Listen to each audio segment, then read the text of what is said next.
In ancient Israel, a king prayed not for power but for wisdom and a humble heart, and that plea redirected an entire realm.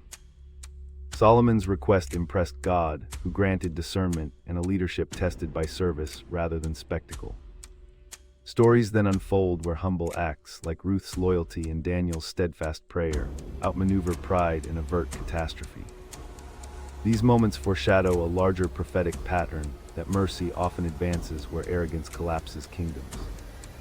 The lesson echoes through the apostles and prophets, inviting modern readers to seek humility as a path to truth together.